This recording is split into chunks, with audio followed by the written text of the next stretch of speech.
Hello, I'm Lena Rowland, Content Director for WARC Strategy. Welcome to the WARC Podcast. If you're a regular listener to this podcast or a WARC client, you'll know that we're a little bit obsessed with marketing effectiveness. And currently, effective marketing is all about driving growth.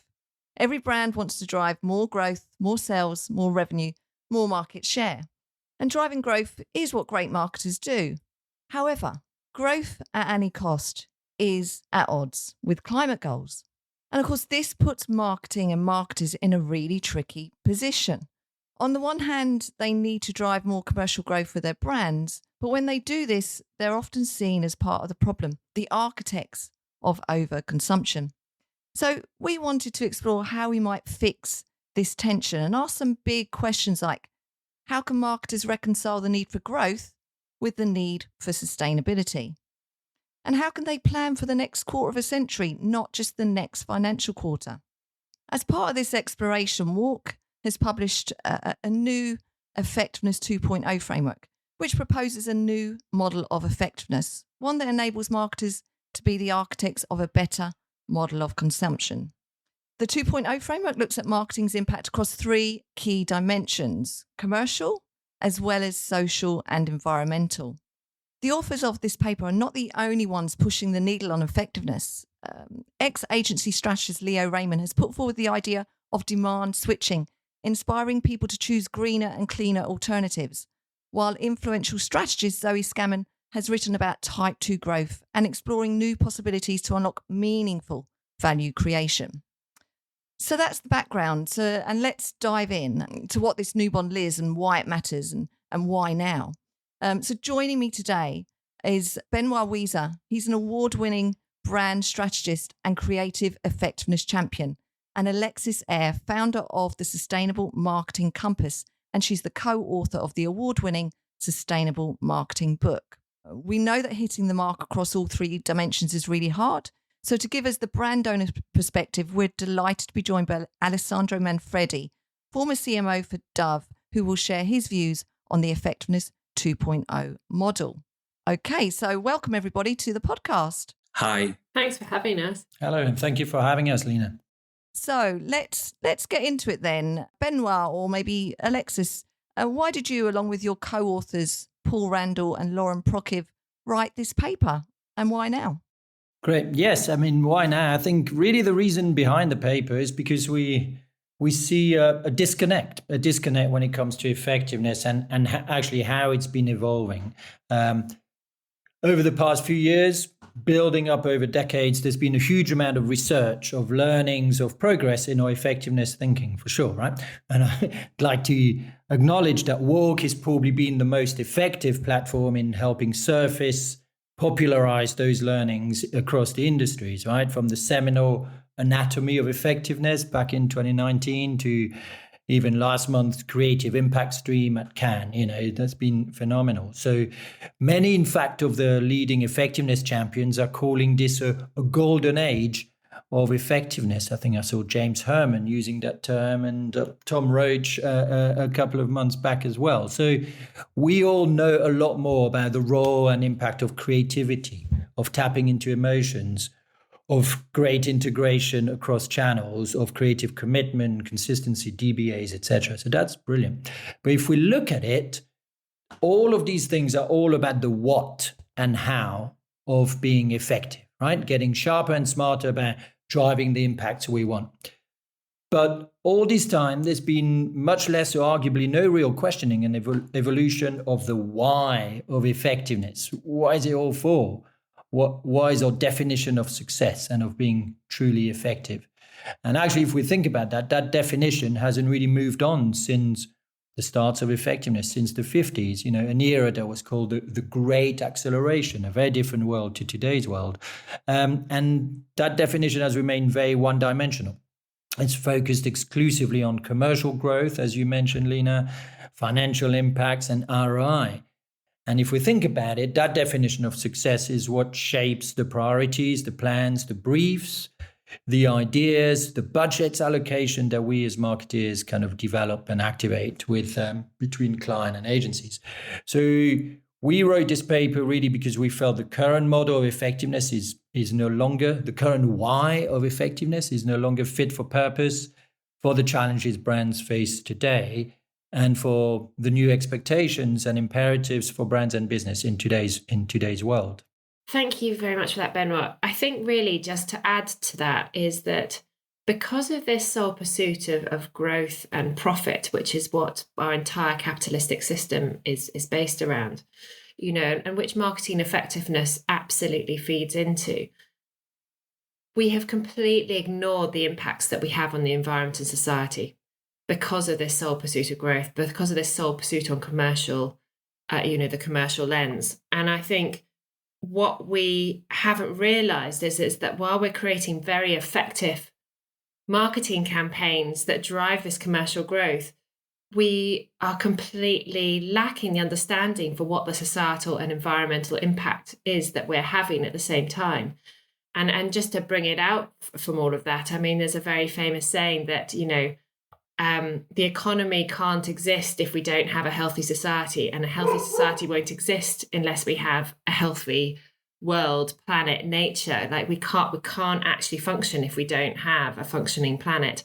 And I think that's where there's a huge disconnect in the current marketing effectiveness movement. Well, I say current, I mean, as Benoit said, it's been around for 70 years, but I think the big problem is that we have completely forgotten the fundamental foundations for which our entire living depends on. And that's what we need to bring back into it, is that when we're considering marketing effectiveness, we need to say, okay, if we can drive better commercial success, is that actually, causing a negative environmental societal impact at the same time? Because, in the long run, that's not going to make us resilient in the long run if we've got, a lot of money, but a really unhealthy society and a planet that's less and less able to serve us.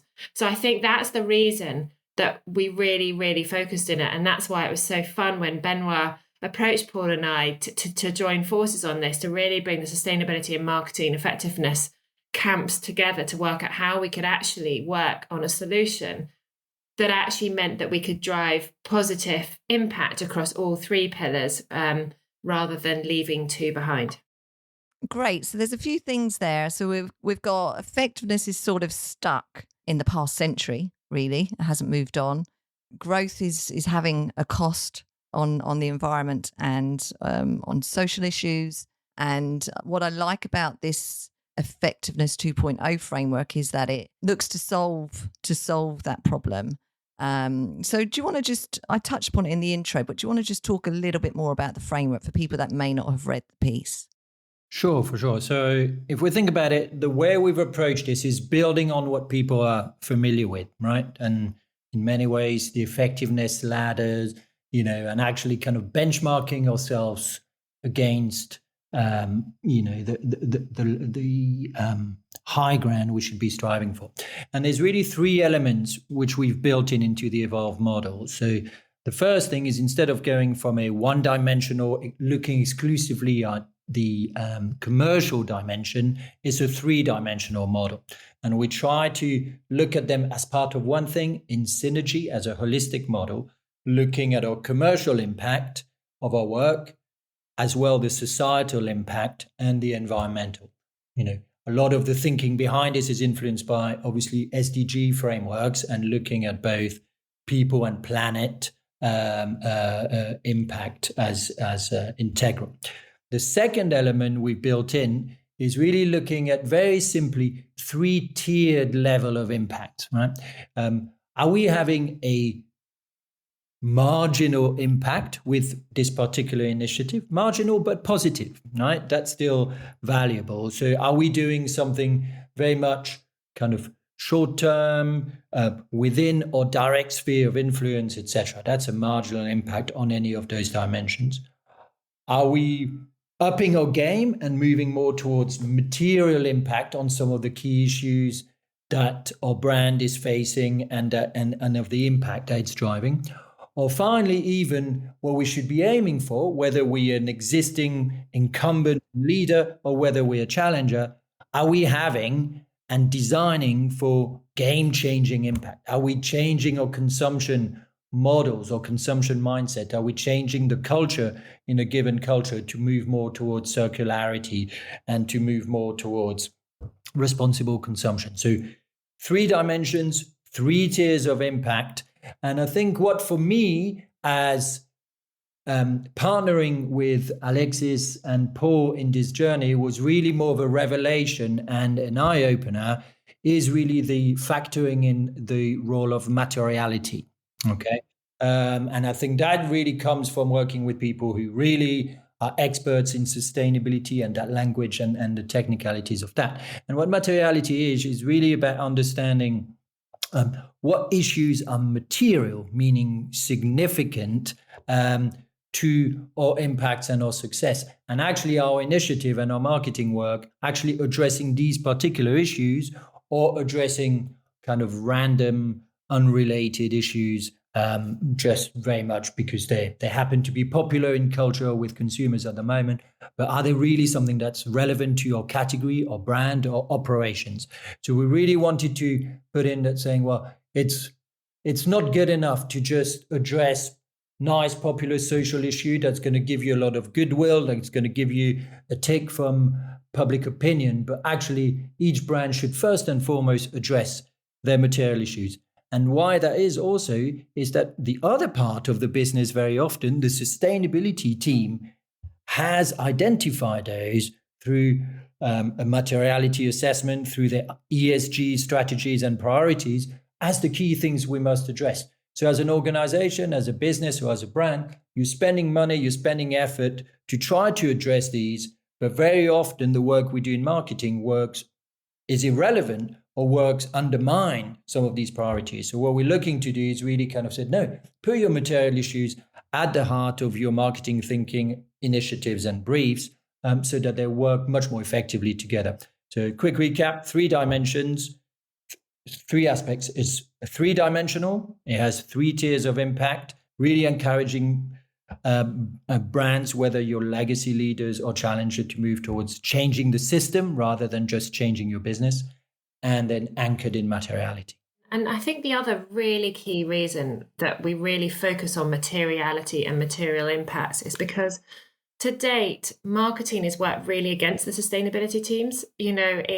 Apart from occasionally communicating the company's sustainability plans and performance, it actually, the entire way that marketing is set up works actually bang against the sustainability. So you've got these 2 parties within the same organization completely conflicting.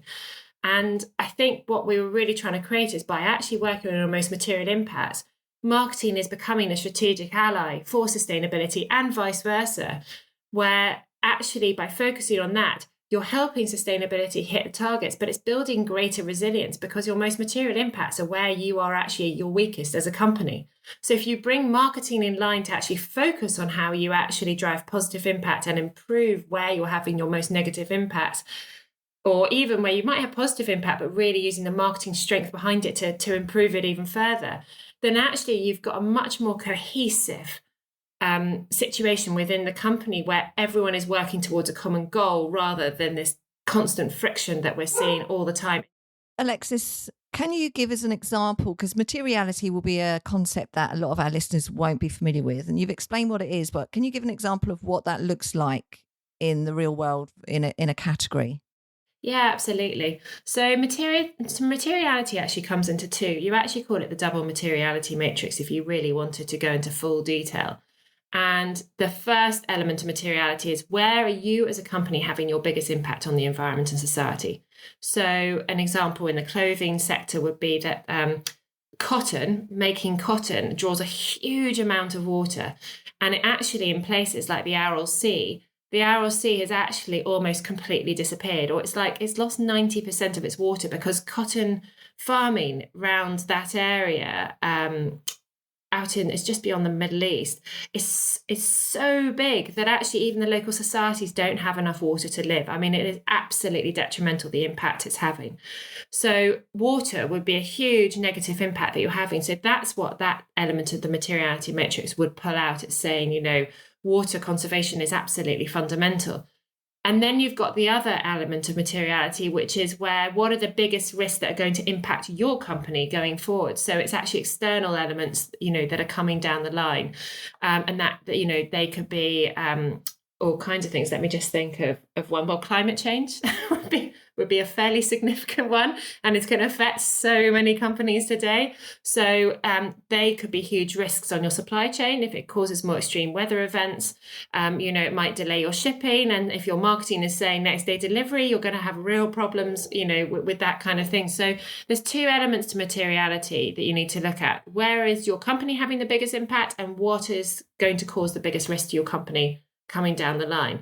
And so that's why focusing on those areas is so fundamental, because actually it's stringent to your entire business resilience going forwards.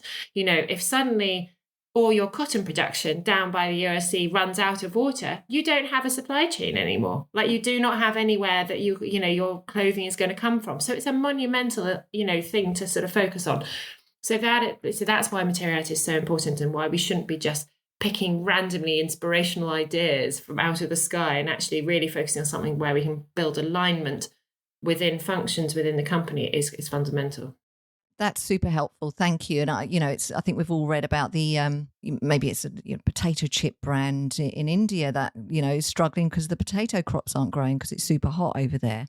Ali, I'd like to bring you in now as former CMO of Dove.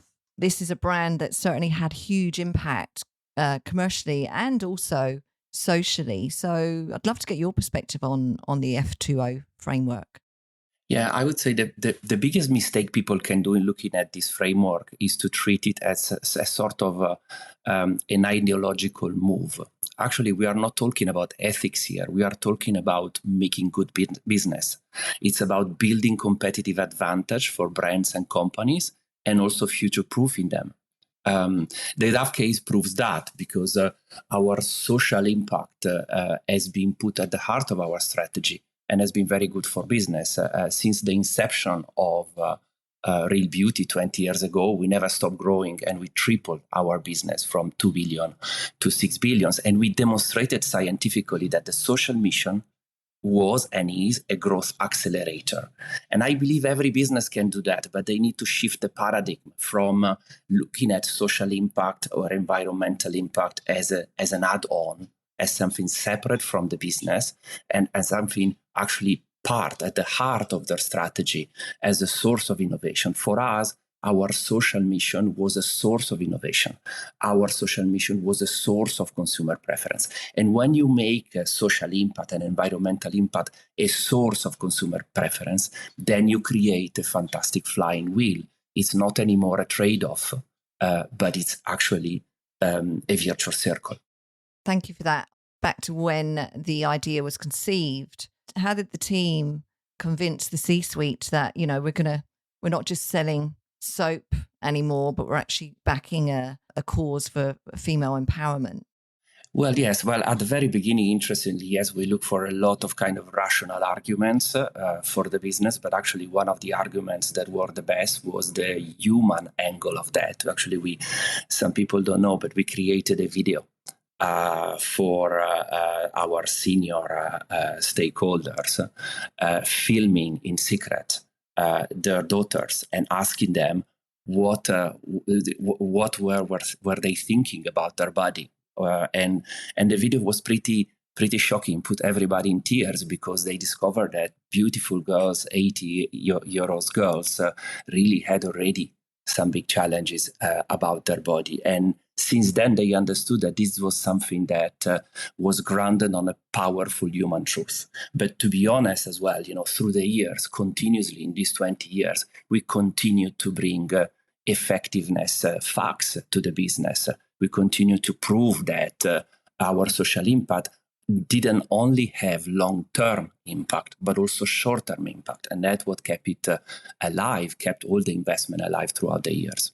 Yeah, so I think that's a great question about really, had you mobilize the business, had you sell it in initially? And I think Ali made a critical point, which is that it's not a trade-off, it's not an add-on, but it's going to be going forward the source of our competitive edge. So I think we do need to speak, the C-suite's language, right? It's not about replacing or an alternative commercial impact, but it's about, expanding it, and actually about making that growth and that value truly sustainable. And what I mean by sustainable is something that you can sustain over time.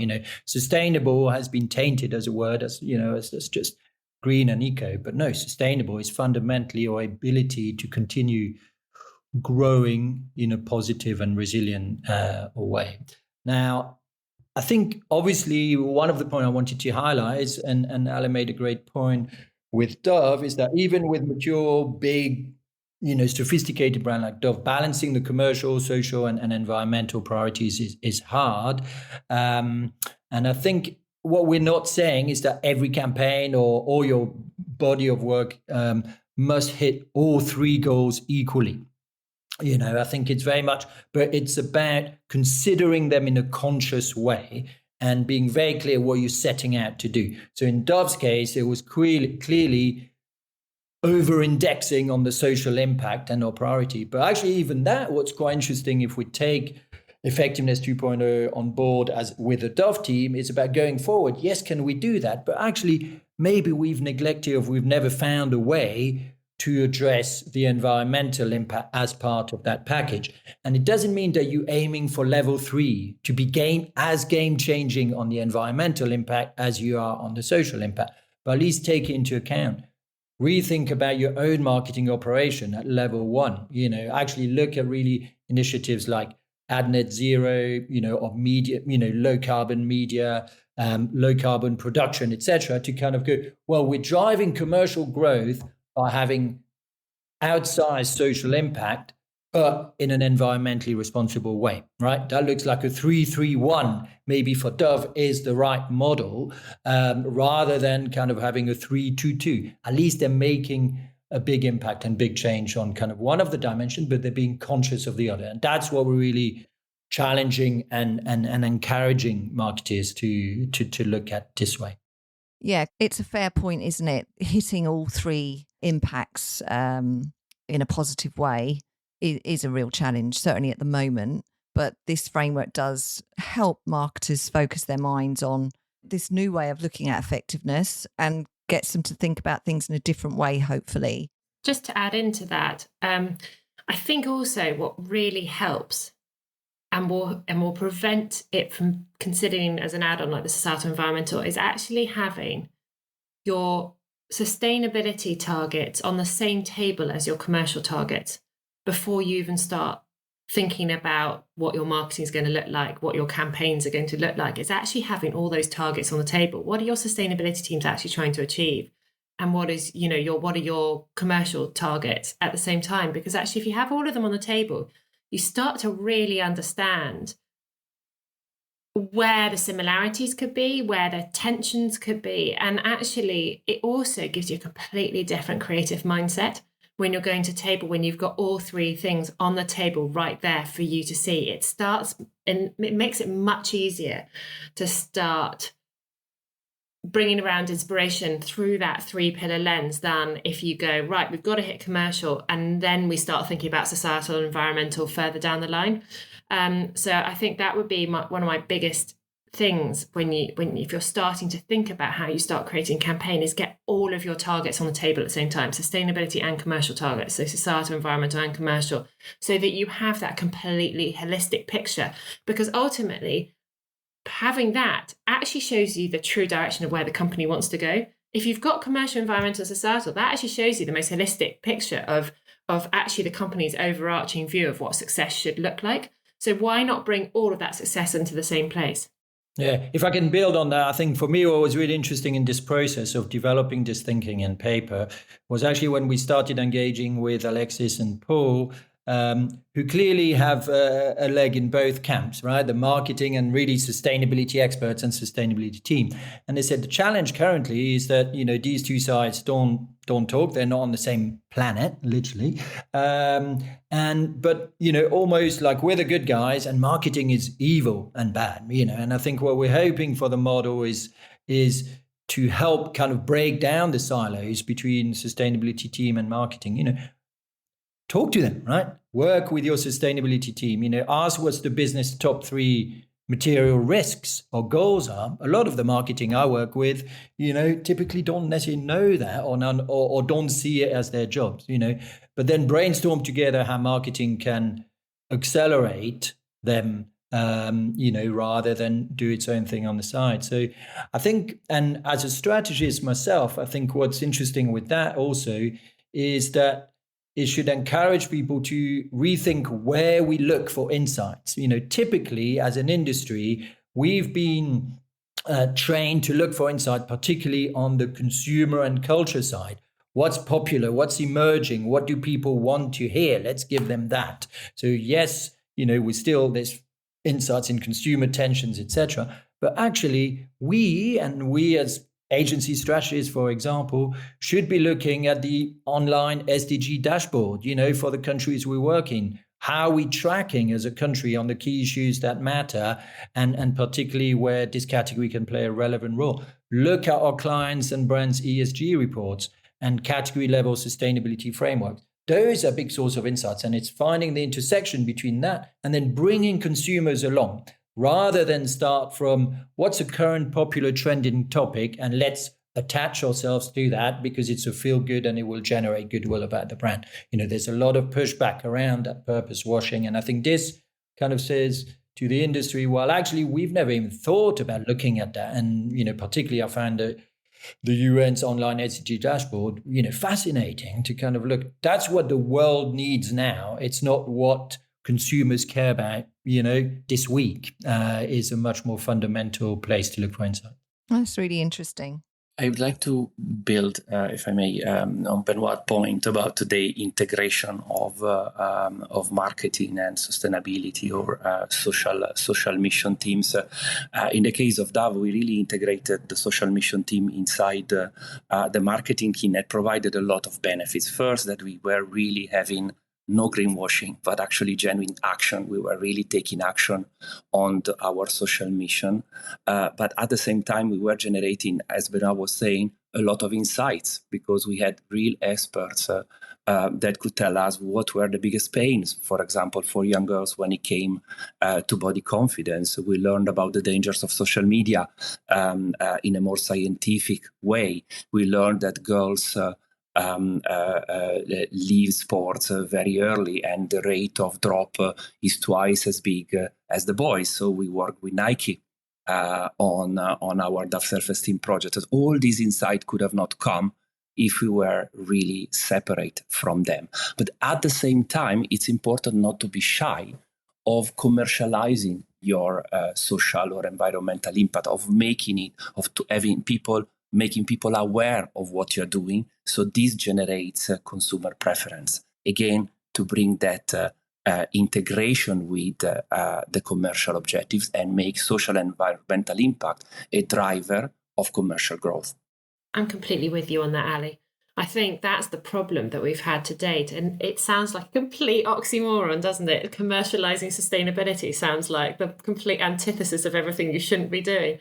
But actually, I think that's the problem that we face today, is that so much of our sustainability investment sits on the balance sheet and doesn't go anywhere, which is why companies are drawing back on some sustainability investment, because they don't see the commercial value behind it. So that's why it's so fundamental that we actually put, we bring sustainability into the commercial lens so that the company can see why investing in sustainability is so fundamental to the the future of the company. We talked about how hard it is to show impact across all three dimensions. Is there a brand out there that's actually doing that? I think for me, a couple of brands that I often kind of look at as at best practice, and in fact have been WARC Award Grand Prix winners in the past few years, even though that wasn't formally part of the evaluation criteria and effectiveness 2.0 model didn't exist at the time, was, for example, Backmarket, right? Kind of the secondhand electronic marketplace.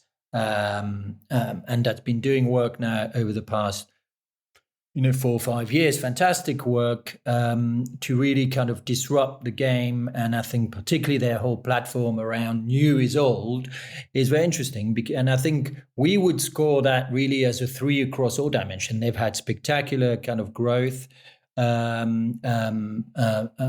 the past, consistent growth, but they've done that in a way that challenges not just, it's not just a better way to buy. So it's not just my personal benefit, but they've taken on and challenged the whole culture of consumption and new and regular kind of upgrades of, every new model of your iPhone every 12 to 18 months, etc. So really kind of taken on a role of cultural kind of shaper to drive, to get people to stop and think, to get people to behave differently, etc. They haven't explicitly looked at, they haven't talked about, well, this is therefore what's being saved in terms of rare earth kind of minerals, etc. But they are, built in positive impacts in their whole business model, right? Fundamentally about reducing consumption for these, advanced electronics, but also social impact, right? If you think about by making advanced kind of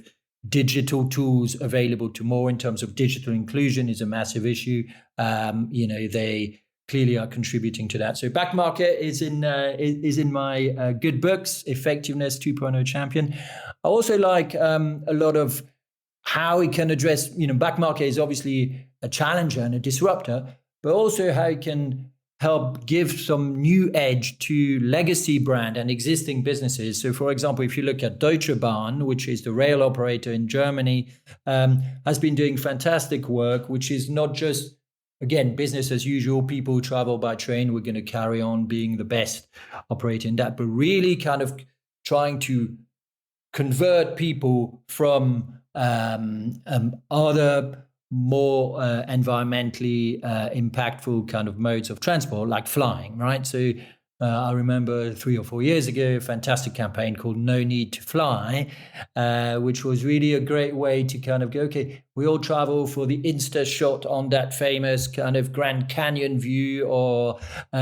Japanese temple. But here they are right next door to where you live in Germany, etc., and accessible by train for, a very similar experience and similar Instagram bragging rights. So it's very much kind of given that brand a new, dare I say, purpose, a new edge as well in how it goes to market, because it really wants to be part of driving positive change. And I think it's rediscovered an edge, a dynamism, Ale was saying earlier, a competitive edge, in the business that maybe they didn't have without that thinking. So a couple of great examples for me. I think the other one that's absolutely, and I know it's brought up quite a lot, but they really are just leading in this, is Tony's Chocolonely. They take an absolute market share over the last 5-6 years. I mean, fundamentally gone up. But the whole reason behind it, and it's not campaign specific, this is marketing effectiveness at the wider entire angle of how the marketing team functions coming out of Tony's, is that their whole setup is around reducing child slave labour in the cocoa industry, especially down the Ivory Coast and Ghana, where most of our cocoa is grown. And that you can feel it. It comes alive in all of their marketing, but also they put a huge amount of effort on helping farmers build regenerative practices into that area, because it's so affected by extreme weather events down in that space. And so their marketing, you can literally see it. It comes alive and it brings to life what child slave labour is. It challenges the other competitors, saying, what are you doing about it? They speak about the environmental elements. So you can literally live and breathe. That is where sustainability is working bang on with marketing. And actually, because of it, it is an absolute driving force. And because of it, they are absolutely, like, their market share in the States is just literally going up exponentially every single year. They're grabbing more and more because people buy into it. It's the long-term strategy. It's not just a campaign. It's like their entire way they build marketing effectiveness is based on their sustainability strategy. Conscious of time, so we're going to wrap up now. What's next for you guys in this framework? Well, we've had a chat with quite a few people in the industry about how we start building on it, and we have got huge plans in the pipeline.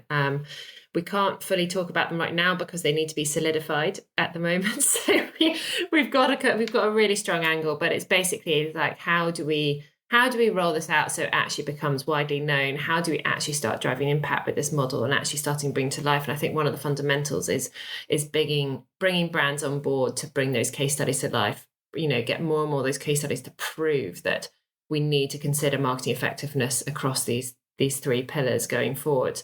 But I'm very aware that one of the biggest things that was called out was great model, very theoretical, but what about the metrics? What do metrics even look like across environmental and societal? If we're going to be looking at game-changing metrics, how are we even measuring that? And so we've absolutely taken that feedback on board, and that is part of the big plans in place.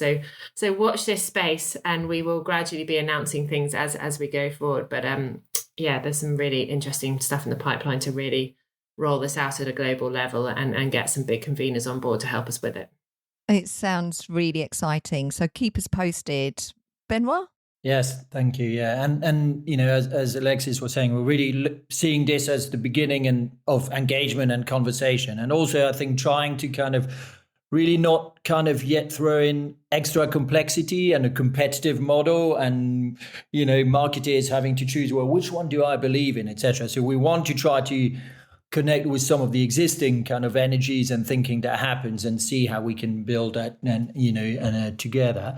One last thought I'd leave really is, like you were asking just now, what do we see as best practice? What do we see as a great example? And it's always good for us to understand who's doing this well, and what should we strive towards? And I think for me in our industry, awards in particular play a critical role in ourselves kind of thinking about, considering, and then defining and celebrating what great looks like, what truly effective looks like.